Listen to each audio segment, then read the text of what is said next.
alaikum. Before I visited Pakistan, like I have a little bit negative image about Pakistan.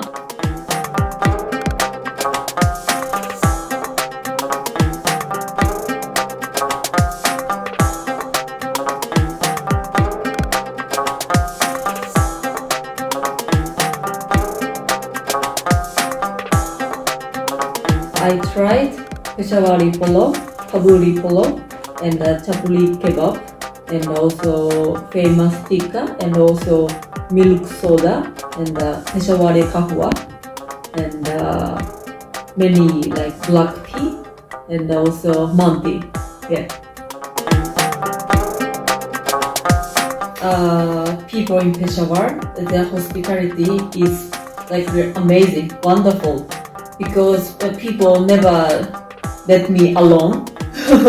Always some people talk to me, and I think I got maybe more than 10 cups of tea, green tea or black tea in a day. And also I like the Peshawar's history, because very rich and long, and the city is very good at preserving it.